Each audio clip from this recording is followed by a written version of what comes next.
आज हम आपको बालों को लेकर उसके वैज्ञानिक और सनातन रहस्य से रूबरू कराएंगे, जो निश्चित तौर पर आपके लिए प्रभावशाली होगा। हजारों साल पहले हमारे ऋषि मुनि कहते थे कि स्त्रियों के बाल केवल सुंदरता का आभूषण नहीं, बल्कि दिव्य शक्तियों का भंडार है।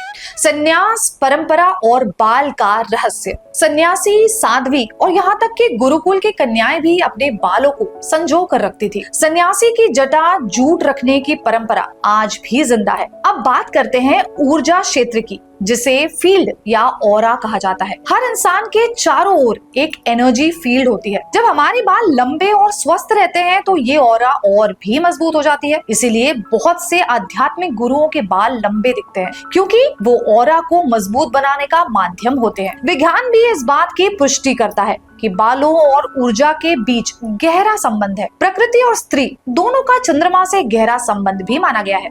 अगर ध्यान से देखें तो स्त्रियों का मासिक चक्र लगभग 28 दिनों का होता है और चंद्रमा का चक्र भी लगभग 28 दिनों में पूरा होता है। यही कारण है कि प्राचीन काल में स्त्रियां और चंद्रमा को एक दूसरे का प्रतिबिंब कहा गया है। शास्त्रों में उल्लेख है कि चंद्रमा की ऊर्जा जल और मन से सबसे अधिक प्रभाव डालती है और स्त्रियों के भीतर ये ऊर्जा बालों के माध्यम से आसानी से प्रवाहित होती है। कहा जाता है कि पूर्णिमा की रात जब स्त्रियां अपने खुले केश के साथ ध्यान या प्रार्थना करती थी तो उनकी आध्यात्मिक शक्ति कई गुना बढ़ जाती थी। स्त्रियों के बालों को न केवल सुंदरता बल्कि चंद्रमा जैसी रहस्यमय शक्तियों का दर्पण भी माना गया है। खुले और बंधे बालों का महत्व। बालों को लेकर एक गहरी परंपरा और विज्ञान दोनों जुड़े हैं। प्राचीन समय से ही ये माना जाता है कि खुले बाल और बंधे हुए बाल दोनों का प्रभाव हमारे शरीर और मन पर अलग अलग होता है। जब कोई स्त्री अपने बाल खुले रखती है तो वो बाहर की ओर ऊर्जा का संचार करती है। खुले बाल आकर्षण का प्रतीक भी है। ये न केवल व्यक्ति की सुंदरता और आकर्षण को बढ़ाता है, बल्कि और एक फील्ड यानी ऊर्जा के क्षेत्र को भी फैलाता है। यही कारण है कि आर्षि मुनि, साध्वी और योगिनी अपने बाल बांध कर साधना करते थे।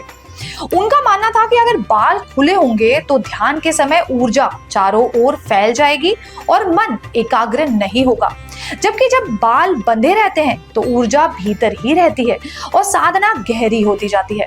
यही कारण है कि महिलाएं काम या अध्ययन के समय अक्सर बाल बांध कर लेती है, क्योंकि ये ध्यान और फोकस बढ़ाने में मदद करता है। इसलिए बालों को कब खुला रखना है और कब बांधना है, ये केवल फैशन या सुविधा का मामला नहीं, ये हमारी ऊर्जा, आकर्षण और साधना तीनों को प्रभावित करने वाला एक गहरा रहस्य है। भारतीय घरों में अक्सर माँ और दादी बेटियों को बाल संवारने और उनकी रक्षा करने की शिक्षा देती थी, क्योंकि वे जानती थी कि ये केवल सौंदर्य का नहीं बल्कि आध्यात्मिक शक्ति का भी विषय है। अध्यात्म और आधुनिकता। अगर हम आधुनिक विज्ञान और प्राचीन परंपरा को साथ साथ देखते हैं तो साफ दिखाई देता है कि दोनों एक दूसरे के पूरक हैं। विज्ञान के अनुसार हमारे बाल सिर्फ सजावट नहीं बल्कि शरीर की एक महत्वपूर्ण सुरक्षा परत है। बाल सूर्य की हानिकारक यूवी किरणों से हमारी खोपड़ी की रक्षा करती है। ये सिर के तापमान को संतुलित रखती है, जिससे शरीर के भीतर ऊर्जा का संतुलन बना रहता है।